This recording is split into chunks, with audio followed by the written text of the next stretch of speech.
So he taught, he sat, he meditated, and he did walking meditation. Uh, and this is where, any day where life gets boring, or someone just said something that is unkind to you, and you want to take a breather or refresh,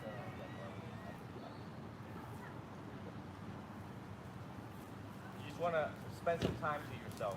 The problem is that why we play games and we do all these things is that, well, it's easy and it's fun. You play games? You like nature more or indoor more? Nature. And so, if you want to be like the Buddha, if you want to test out his teaching, you have to replicate what he has done. In modern day science research, they replicate. If someone says that there's a finding somewhere, other researchers will replicate it exactly how it was done. The method, keyword, the method, the how. You're gonna be with me. Right hand over left. Okay. And you just look up right about 3 feet right in front of you. With each step that you make, it's 3, right? 1, push forward, landfall. Okay, 1, 2, 3. 1, 2, 3. Why is this instruction so elementary? Because you look at people in New York, you think they're at peace? You ever see those people walk?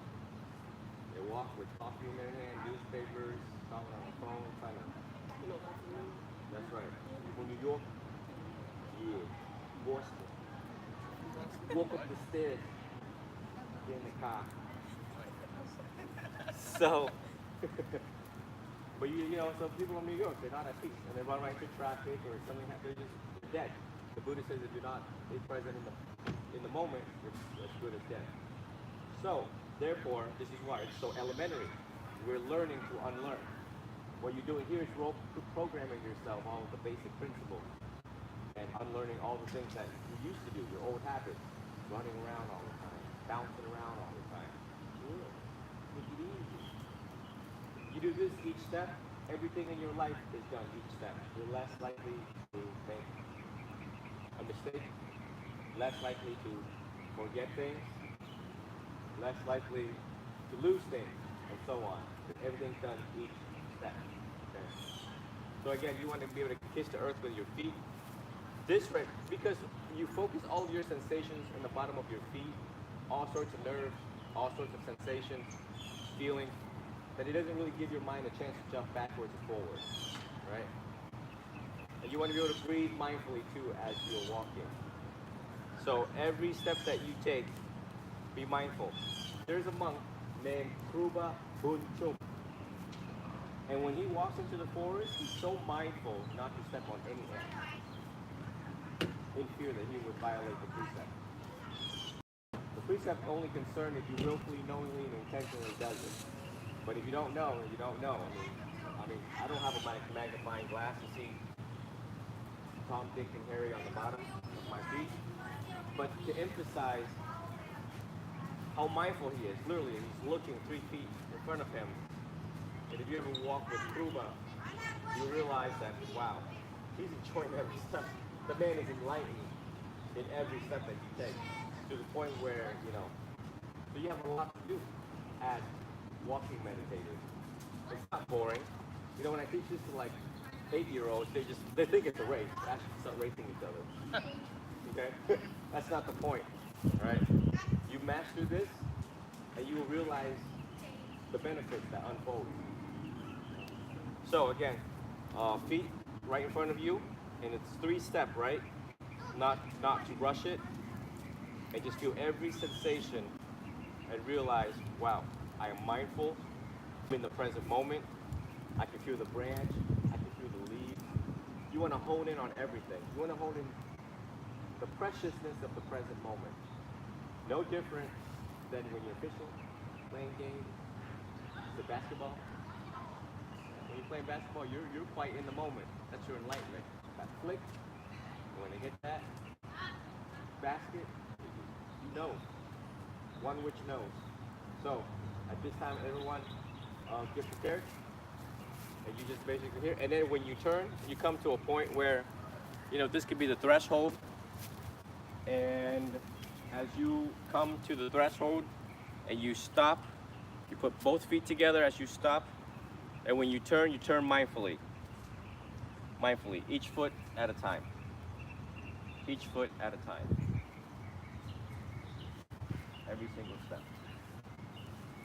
People in America are programmed to multitask every single day. That is a number on your brain and your brain cells. But see, the Buddha knew that.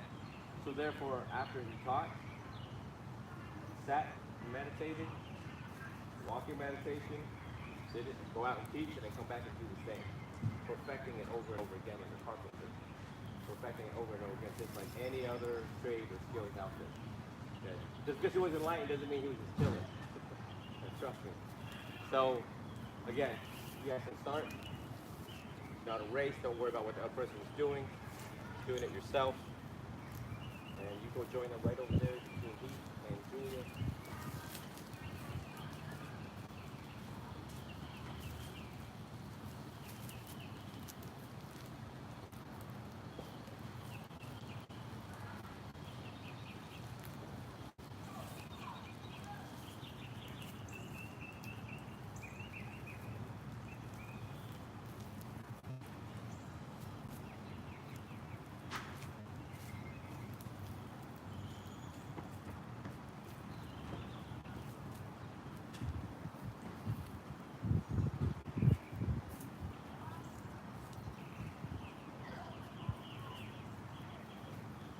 Also bring awareness to your breath. Enjoy every and each breath. Bring attention to a small smile on your face.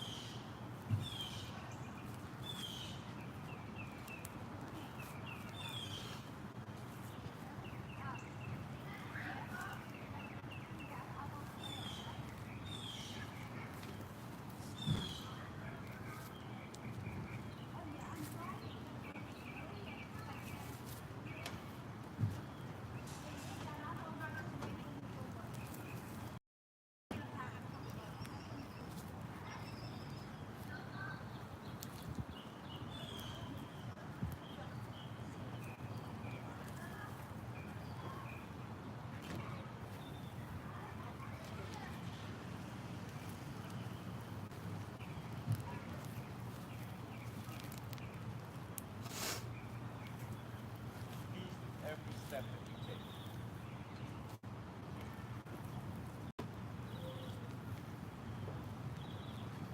Mindfulness of your hands, where they are. Mindfulness of your posture.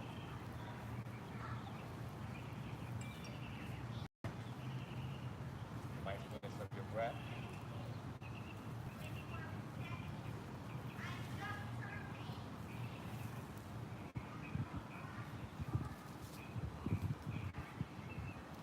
When we walk, why do we look 3 feet in front of us? Because it activates our senses and we know that we are walking.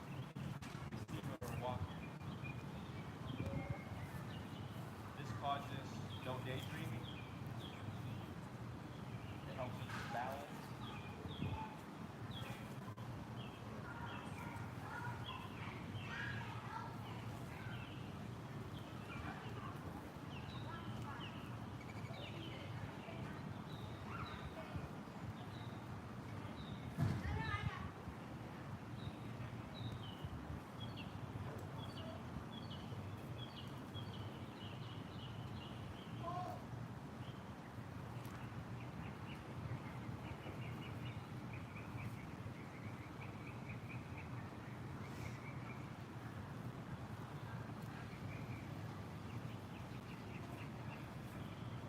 Looking at the leaves, it reminds us of impermanence.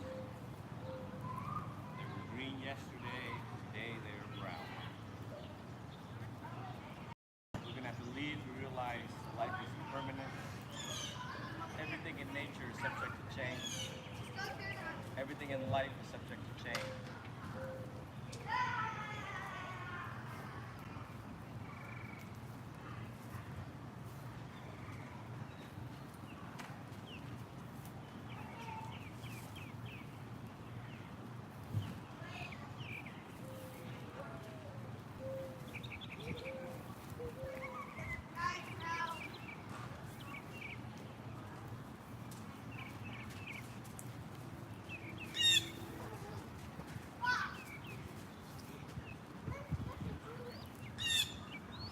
every step, you are more patient. With every step, you are more tolerant.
Take 3 deep breaths as you walk.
Step, you are at peace. Awareness with a small smile on your face. Nothing else matters in this moment. Our country, our state, the news, social media. Nothing matters in this moment. This is all you have is this moment right here, right now. You and the earth. You and Mother Nature.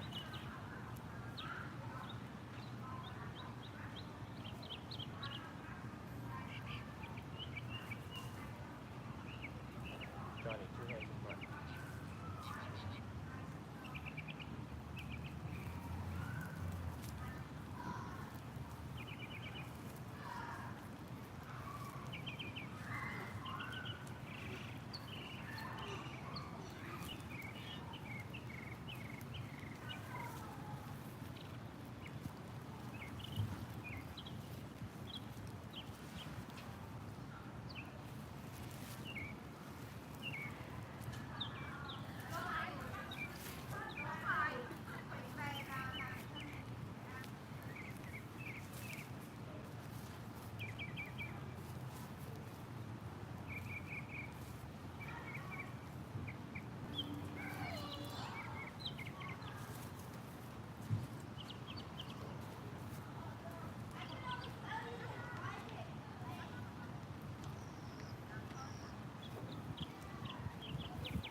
This time you all can relax your concentration. And as you look down, I want everyone to pick up at least 2 to 3 leaves. Hold it in your hand and bring it this way. Choose whatever leaves you like. Pretty ones, ugly ones, torn up ones.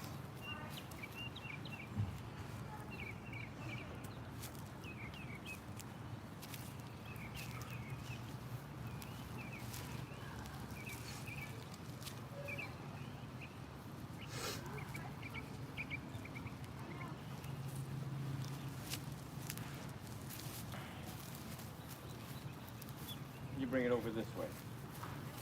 And place those leaves in my hand. Place the leaves in my hand.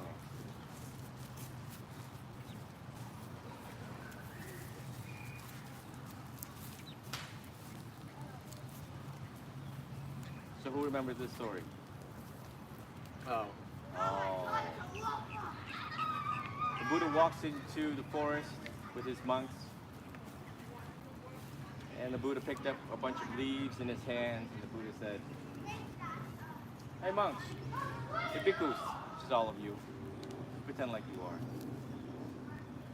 So which is more? The leaves that's in my hand or the leaves that's in this forest? What's the answer? Actually, ask the young one here. Come forward, I can't hear you. No. The evidence is right in front of you. You don't have to analyze the question. The question the Buddha had for everyone was, which is more, the leaves that's in my hand or the leaves that's in the forest right now? Forest, the forest? Uh-huh. You sure? You look unsure to me. Come closer. He's afraid I might levitate. He's like, oh, you need some room, bruh. The Buddha says, this is all I teach. These are the things that you need to know. The leaves that's in my hand represents the teachings that you need to know. Practice what needs to be practiced, study what needs to be studied, and know what needs to be known. Those who travel with him would ask, well, when did the universe ever get started? Irrelevant. There's causes and conditions that goes back forever and ever and ever. It's like asking, where did your jeans come from? Where did your necklace come from? How would you answer that? What I am relevant to? No, it's where they come from. I mean, it's like, hey, excuse me, where did your jeans come from? Walmart. Yeah? Who made it? Who manufactured it? He's trying to look. I don't know. Oh, just guess. Just throw out. Honduras, Brazil, Guatemala, India. Where the radio made up? Where? Probably Who made China. it? Huh? Probably China or Taiwan. Uh-huh. Actually, no, Vietnam probably. But You where think. do parts come from? Right, there you go. Rabbit holes. You guys think. You have a shirt underneath that? Yeah, you want to, it's kind of hot out here. People might think you got a bomb underneath that thing coming to the temple. Everybody's all hot and he's got a, It's all right. Stay gangster. I just want you to be comfy here, Mom. Just when you think that your shirt, shoes, socks, necklace, radio comes from just China, it doesn't. And your iPhone alone, the parts are elsewhere, assembled here, but actually made here, and the chips and all that stuff like that. So when we trace back, well, who made the universe? And the Buddha says there's causes and conditions. You can put those anywhere here you want here.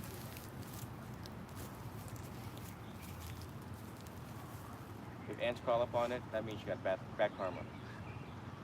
No, I'm just kidding. So therefore, irrelevant. When people ask all sorts of questions, can you imagine being the Buddha and people coming up and asking all sorts? I mean, what curiosity do you have in Buddhism? If the Buddha was standing right here, what would you ask him?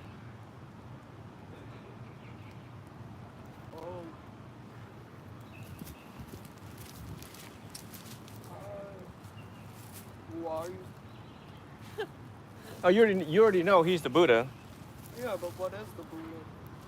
One who is enlightened. One who has the answers to suffering, the causes of suffering, and the end of suffering. That is the Buddha. One who has given up everything. Greed, anger, ignorance. Yeah, it's his title. It's got venerable, it's his title. So what question do you have for a man that has answers to suffering and the end of suffering? Why is there suffering? Why there's suffering? That's valid. Anyone else have questions for Buddha? What's your biggest enlightenment? Biggest enlightenment. There you go. Irrelevant. What kept you straight? It's valid.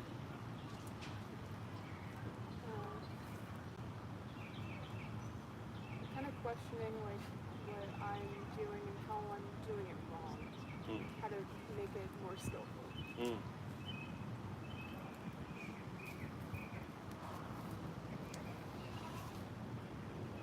Tough question.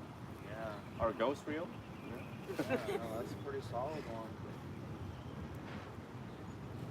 So the Buddha received hundreds and thousands of questions throughout his whole life. Just random strange questions. Right. That has nothing to do with the causes of suffering. So he says, these are things that I teach.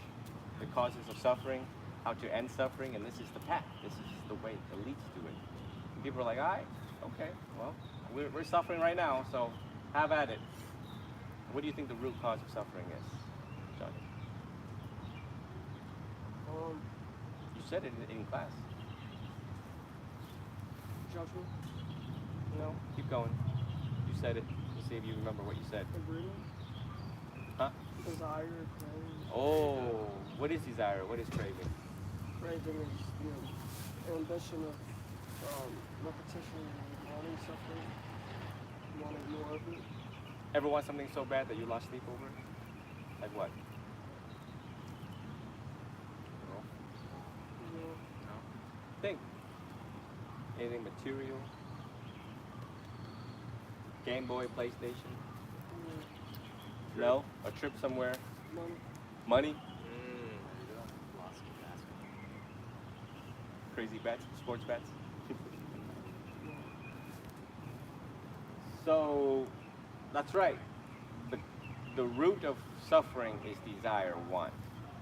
You want more of this, more of that. I want to be respected. I want to be heard. I want to be seen. I can't get my way. Wanting something and not getting it is suffering. Getting something that you don't want, like a flat tire, is suffering. Right? And that's it. So that was that. So what this reminds all of you. Yes, there is 84,000 teachings in the Buddha. That's a lot. That's a lot of leaves. 84,000 leaves. If I told you guys to pick up 84,000 leaves today, I'm not sure how long that's going to take. Yeah, you may need a chiropractor. You may need some ointment and cream for your back pain. Yeah, BioFreeze. Give me a shot back. So, Icy hot. hmm? Icy hot. Icy hot, that's right. What I teach is exactly what the Buddha teach. That's why we monks have that particular responsibility, is to select exactly, for each student, they're at different levels in their life. Different journey, different trauma, different memories, different addiction, gambling addiction, alcohol addiction, drug addiction, to name a few. Example, they don't actually have it. I don't know, not Buddha. And so I have to meet them at where they're at in life, and then select the proper one for them. But the basics remain Four Noble Truths and the Noble Eightfold Path. So every time when life gets hard, go back to study the life of the Buddha, the Four Noble Truths, and figure it out. What is it that I want right now, that I can't get right now, that's causing me all sorts of agitation, stress, uneasiness? Honest conversation with yourself. I'm not going to be there. A lot of people are not going to be there. You have to be your own doctor. A person who is not their own doctor is a fool. This is why you see people in society reach out for friends, for advice. They always give wrong advice. Don't know what they're talking about. So therefore, every person has to study the Dhamma on your own, by yourself. I point the way to the right book, tell you what you need to read, and it's now up to you to read it. You like math, if you don't study the formulas, you can't solve a problem. The teacher tells you to study the formula, you have to do the homework, right? If you don't, oh well, you get an F. You're not going to become an accountant, you're not going to become whatever. So at this time, we're going to enter into sitting meditation, so everyone can go over there. I don't know if that's got a little sun, so you might want to scoot back wherever it gets number 10. Whoever wants to endure number 10, grab that. And Eric, I need you to bring your car over here and get the speaker out for me.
And then before you hop out, you get me another USB-C charger on the middle console. Should be another USB-C charger. Middle console.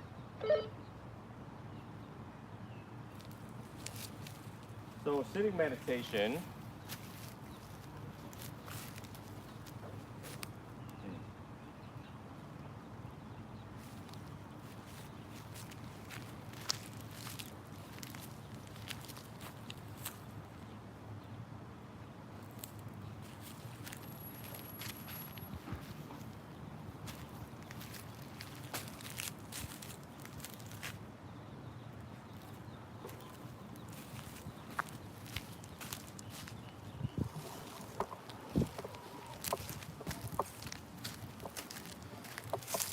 Right now, just be mindful of your posture. Back straight, shoulders relaxed. Be aware of your posture, your spine. I want you to bring your awareness to your spine.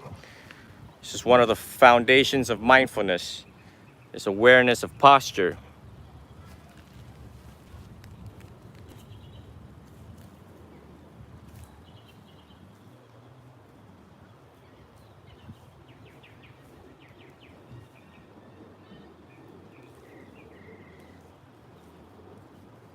Everything you're doing here, even though it's not comfortable, it's not supposed to be comfortable.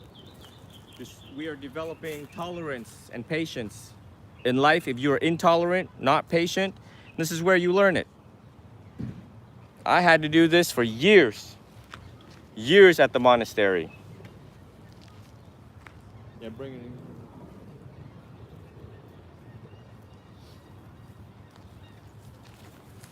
I need this. Sam, where'd you put the microphone, Sam? Trunk? Where is it? Oh, you lose stuff just like Julia.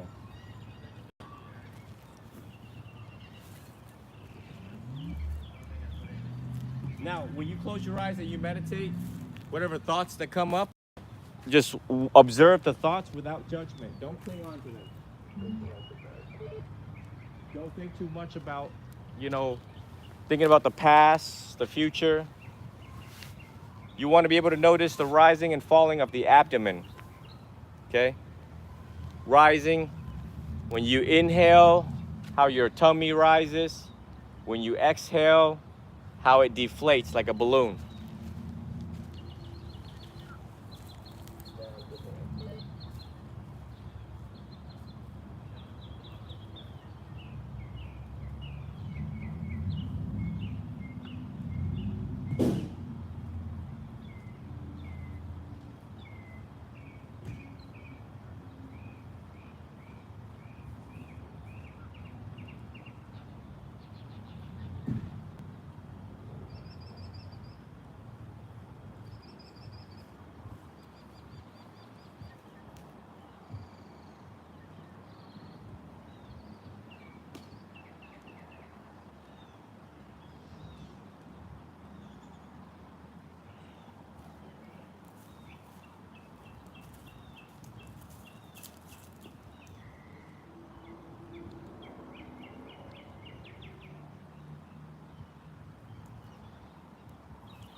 1, 2, 1, 2.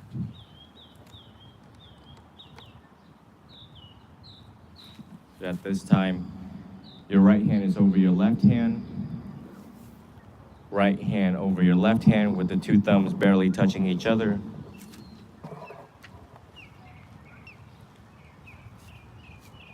Back straight, shoulders relaxed.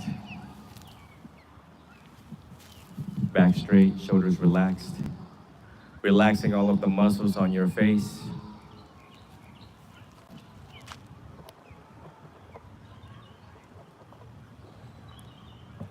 At this time, we take our first 3 deep breaths.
Hey, stay to the right where the lines are, yeah, and go straight down this way.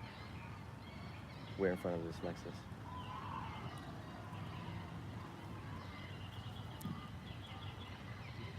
Breathing in, you know you're breathing in. Breathing out, you know you're breathing out.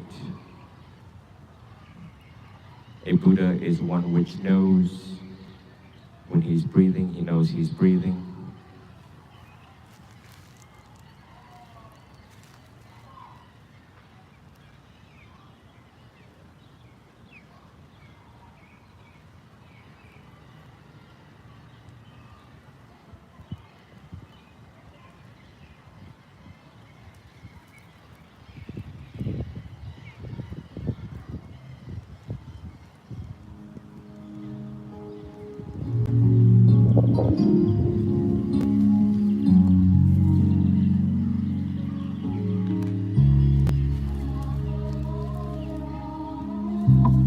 May I be free from enmity and danger.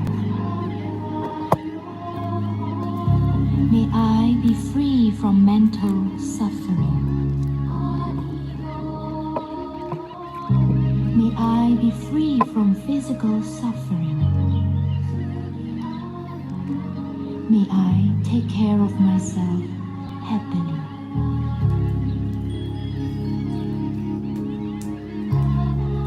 May my parents, teachers, relatives, and friends, fellow Dhammafarers,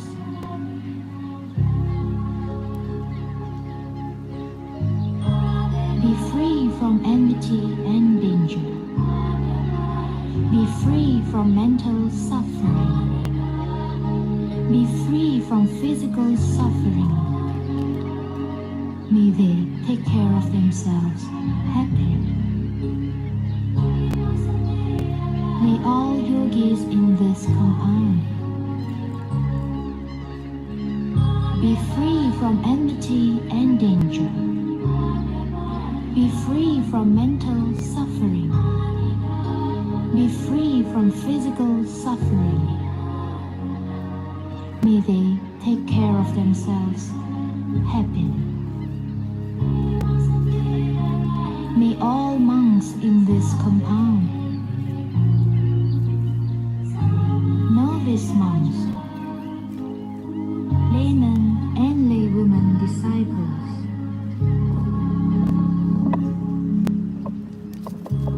be free from enmity and danger.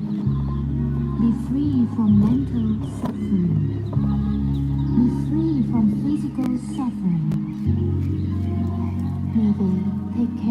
themselves happy. May our daughters of the forest apart be free from enmity and danger. Be free from With our back straight, shoulders relaxed, mindfulness of our postures. May they take care of themselves happy. May our guardian devas in this monastery, in this dwelling, in this compound,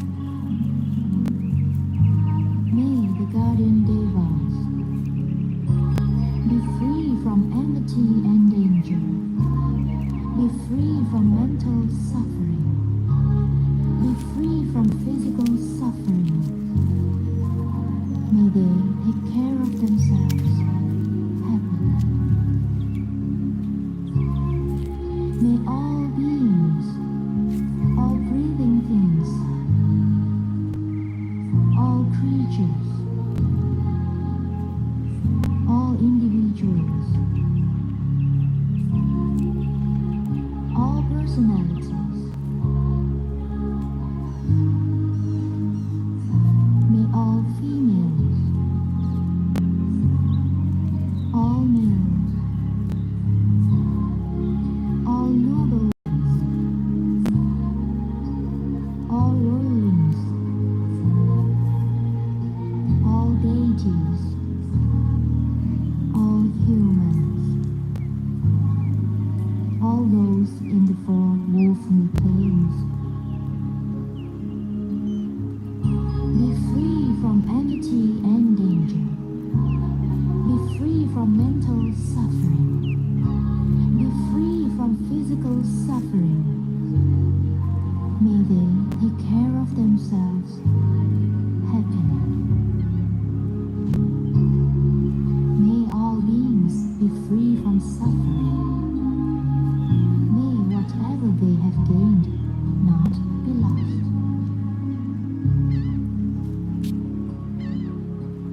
All beings are owners of their karma. In the eastern direction, in the western direction, in the northern direction, in the southern direction, in the southeast direction, in the northwest direction, in the northeast direction, in the southwest direction, in the direction below, in the direction above. May all beings, all breathing things, all creatures, all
As you are in your positions, I'd like for everyone to repeat after me.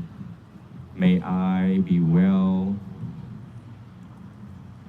Repeat after me out loud. May I be happy. May I be healthy. May I be free from mental suffering. May I be free from physical suffering. May all of my wishes be fulfilled.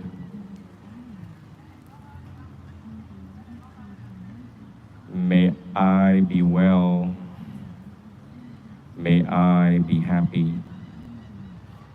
May I be healthy. May I be free from mental suffering. May I be free from physical suffering. May all of my wishes be fulfilled. May all beings in the world be happy. May all beings in the world be healthy. May all beings in the world be free from mental suffering. May all beings in the world be free from physical suffering. May all of their wishes be fulfilled.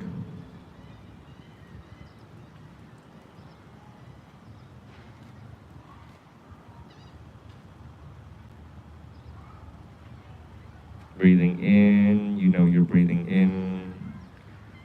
Let's take 3 deep breaths.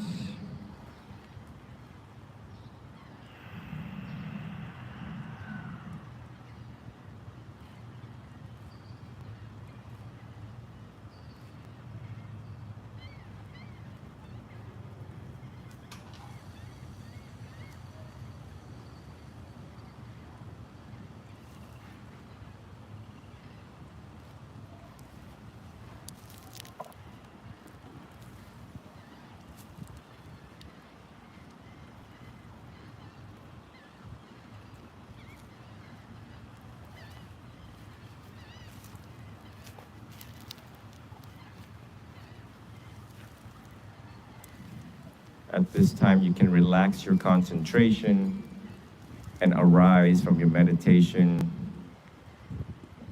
At this time, we will take our meditation indoors as the last activity of the day.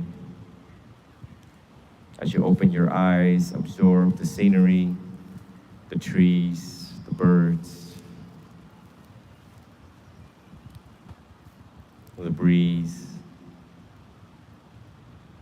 and realize that you are here, you are safe, you are happy, you are at peace.